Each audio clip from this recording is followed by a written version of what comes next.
Et c'est l'heure de InfoCité. InfoCité, le journal de l'info de proximité sur la 95.2. Présentation Ousmane Dao. Mesdames et messieurs, bonjour. À la une de cette session d'information, la Croix-Rouge malienne, le Comité international de la Croix-Rouge et la Fédération internationale des sociétés de la Croix-Rouge et du Croissant-Rouge autour de la table pour les perspectives de l'année 2025. Mais regardez ce qui s'est passé derrière, à savoir l'année 2024. Dans ce journal, on découvrira une dame du nom de Djeneba Diakité. Elle est au service des autres tous les jours, dévouée pour les autres. Qui est Djeneba Diakité à suivre dans ce journal.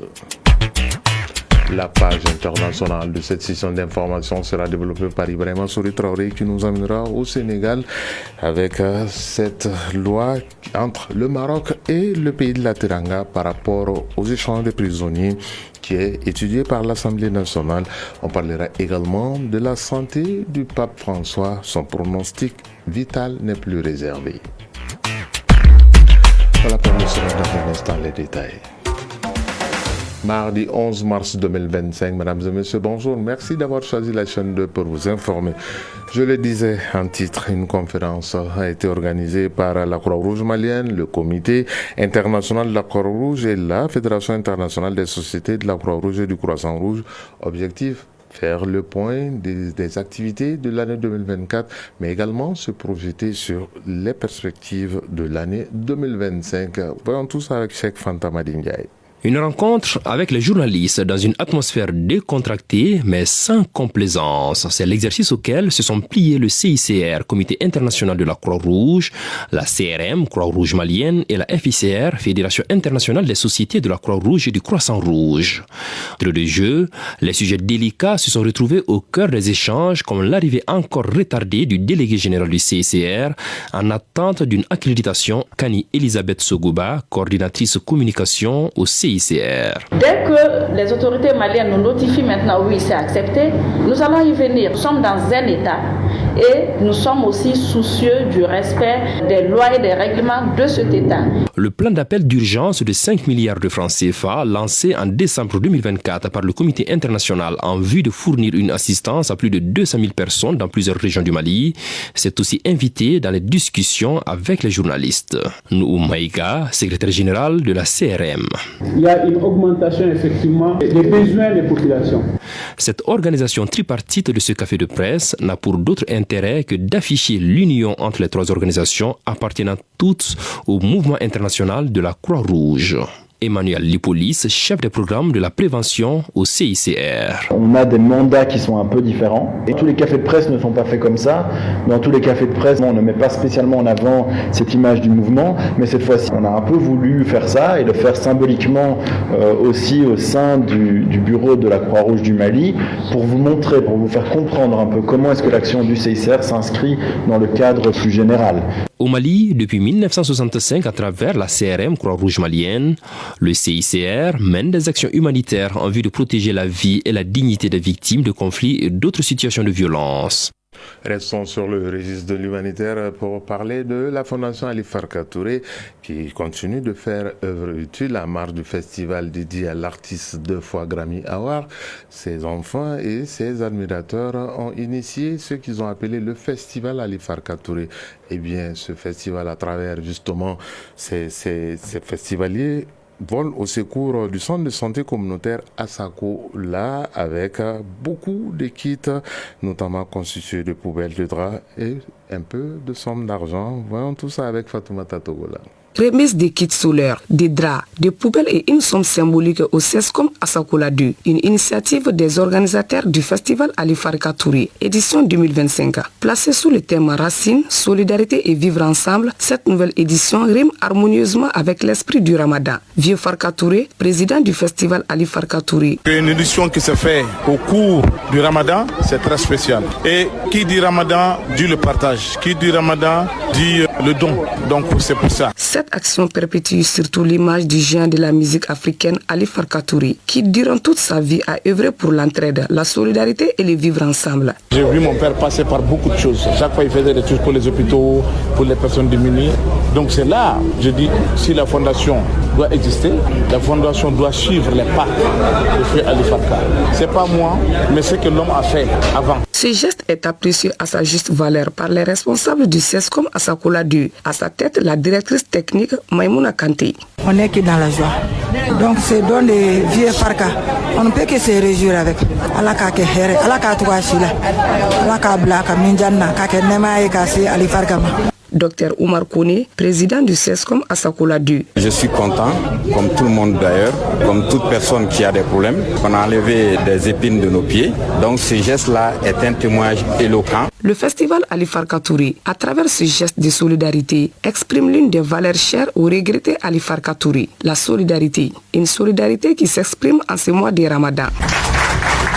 Nous restons avec justement ces personnes solidaires envers les autres et cette fois-ci pour parler des activités de l'Ordre des notaires du Mali qui a remis des vivres et du non-vivre également aux patients du service psychiatrique de l'hôpital du Pont-G. Ce dont s'inscrit dans le cadre des festivités du 8 mars célébrées le samedi dernier, journée internationale des droits de la femme. Kounandi Bamani. Après le lycée des jeunes filles de Bamako, c'est au tour des patients en psychiatrie de l'hôpital du Point-G de recevoir la solidarité de l'association des femmes notaires du Mali. Maître Marie-Chantal Sissoko, vice-présidente de l'Ordre des notaires du Mali. Chaque année, l'Ordre des notaires du Mali, à travers les femmes notaires, organise quelque chose au profit de la couche vulnérable. Donc cette année, c'est à l'hôpital psychiatrique que nous avons amené des vivres composés de sucre, de lait et 750 000 francs pour le prix du pain pour soutenir les malades et le service psychiatrique. Parce qu'on sait que c'est une couche vulnérable. Quand les gens viennent pour se soigner, certes, c'est un soin qui est assez intensif et qui dure dans le temps. Témoignant la reconnaissance de sa structure, le responsable du service psychiatrie a salué le don des femmes notaires. Professeur Souleymane Papa Koulibaly, chef de service psychiatrie de l'hôpital du Point-G. Il n'y a pas de santé sans la santé mentale. Et ce service est le pivot, le repère de la santé mentale de notre pays. Alors, il va de soi qu'on regarde cette vitrine-là et qu'on y fasse quelque chose. Je remercie les dames notaires qui ont eu le courage de nous identifier comme un service ayant besoin de l'appui. J'invite d'autres donateurs à venir à poser d'autres actes. La cérémonie de remise a pris fin par une visite guidée. Voilà, nous parlions dans les titres de la découverte d'une brave dame qui se bat tous les jours pour les autres, au service des autres. Elle a comme nom Djeneba Diakité, elle a 45 ans, mais qui est-elle? On en sait plus avec Djeneba Dialkoui. Il existe des femmes dont la force dépasse l'imagination, des femmes au mental d'acier, des battantes qui refusent de lâcher prise, même si tout semble dur et impossible. Aujourd'hui, je vous amène à la découverte d'une femme exceptionnelle, Djeneba Diakité. 45 ans, veuve depuis plusieurs années, elle porte sur ses épaules la lourde responsabilité de 5 enfants. Chaque jour, elle se bat pour leur offrir un avenir, affrontant les épreuves de la vie avec un courage inébranlable. Djeneba Diakité, concasseuse de pierre. C'est le mariage qui m'a amenée à Bamako.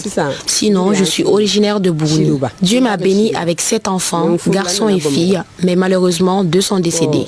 Aujourd'hui, il m'en reste 5, 3 garçons et 2 filles. Avant de me lancer dans le concassage de pierre, je faisais du commerce à Yilimadjo lorsque mon mari était encore en vie. Après son décès, ma situation financière s'est compliquée. Je n'avais pas assez d'argent pour payer le loyer, alors j'ai dû déménager. Sa journée commence tôt, faute de moyens pour prendre un transport. Elle marche jusqu'à 10 km chaque matin pour rejoindre son lieu de travail. Ce trajet quotidien, elle le parcourt sans jamais fléchir. Djeneba Diakité, concasseuse de pierre. J'ai choisi de devenir concasseuse de pierre parce que ce travail me permet de préserver ma dignité. Tout emploi qui permet de couvrir le minimum vital sans dépendre de qui que ce soit mérite d'être poursuivi, même s'il est difficile. Dans ce métier, nous creusons la terre sur concassage, nous trions trions les gravats, certains sont destinés au soubassement, d'autres au caniveau ou encore à la construction des maisons et des ponts. Malgré les difficultés, elle continue de travailler sans relâche pour subvenir aux besoins de sa famille. Djeneba Diakité, concasseuse de pierre. Nous vendions nos petits ponts de pierre concassés à 80 000 francs CFA.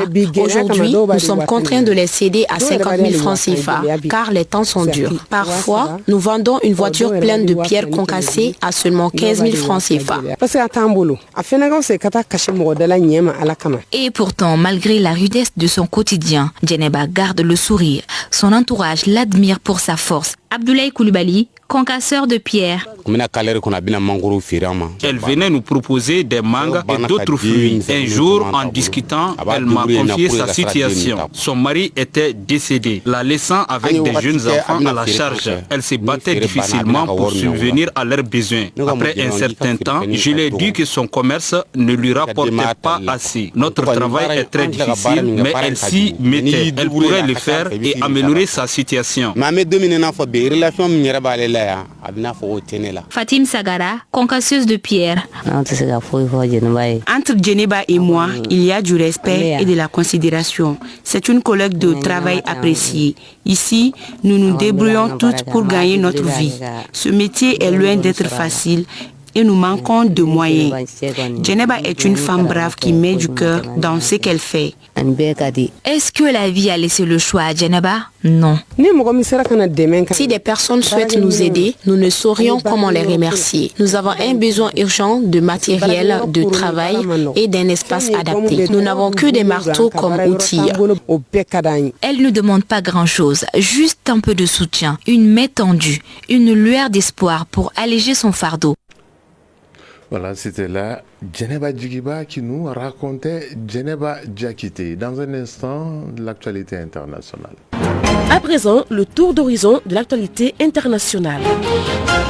Par Ibrahima Souri Traoré. Ibrahima Souri, bonjour et bienvenue. Bonjour Ousmane Dao. Tout d'abord, direction le pays de la Teranga, le Sénégal, où les députés sont depuis ce matin dans l'hémicycle pour revoir une convention d'extradition avec le Maroc. Oui, les députés doivent se prononcer en plénière ce mardi sur un projet de loi qui permettra au président de la République, Bassirou Diomaye Faye, de ratifier une convention d'assistance et de transfert de détenus sénégalais au Maroc vers leur pays d'origine et vice-versa. Il s'agirait notamment d'une convention qui pourrait servir dans le cadre d'éventuelles poursuites contre l'ancien président Macky Sall est signé il y a plus de 20 ans, en décembre 2024. En décembre 2004, la convention entre le Maroc et le Sénégal n'avait jusque-là jamais été ratifiée. En attendant, en Côte d'Ivoire, au pays des Baoulés, on fait front commun, c'est-à-dire l'opposition, plus de 20 partis, notamment le PDCI et Simone Babo, également le COJEP de Charles Blé Goudé. Effectivement, il s'agit d'une coalition qui regroupe 25 partis politiques, dont le Parti démocratique de Côte d'Ivoire, PDCI de Tidjane Thiam, le Conseil pour la justice, l'égalité et la paix, COJEP de Charles Blé Goudé, ou encore le Front populaire ivoirien, FPI de Pascal Afin-Guessan. Cette coalition de l'opposition vise surtout à obtenir des réformes électorales et un dialogue politique. Et cependant, le Parti des peuples africains, Côte d'Ivoire, PPACI de Laurent Gbagbo, qui a initié une démarche similaire le 14 juillet dernier, était quant à lui absent de cette cérémonie. On va de la Côte d'Ivoire aller jusqu'au Proche-Orient, dans la bande de Gaza. On négocie la continuité de la trêve du côté du Qatar. Et déjà, là-bas, le Qatar et l'Arabie Saoudite condamnent Israël pour avoir coupé l'électricité à la bande de Gaza. Et tout à fait. Les deux pays ont condamné ce mardi l'arrêt de la distribution d'électricité par Israël dans cette zone du Proche-Orient. Ils appellent notamment la communauté internationale à intervenir dans la décision de l'État hébreu qui prive Gaza d'électricité par son geste. Et ici, le ministère saoudien des Affaires étrangères a exprimé sa condamnation dans les termes les plus forts. Le Qatar a pour sa part dénoncé une violation flagrante du droit humanitaire international. Ousmane Dao. On termine par cette nouvelle du Vatican que vous m'avez amenée, Ibrahima Souri Traoré. Il s'agit bien sûr de l'état de santé du pape François. Et selon le Vatican, l'état de santé du pape François serait assez amélioré, hospitalisé depuis près d'un mois. Sinon, le 14 février dernier, le souverain pontife devra cependant rester encore quelques jours à l'hôpital. D'après ses médecins, le pape François souffre d'une pneumonie pulmonaire des 2 poumons, mais avec des difficultés respiratoires. Il était sous assistance respiratoire depuis quelques jours, depuis hier et ce matin, ce communiqué du Vatican qui annonce que son pronostic vital n'est plus réservé. Midi 15 au Mali et sur Bamako et ses environs, le thermomètre, on vous le dira tout à l'heure.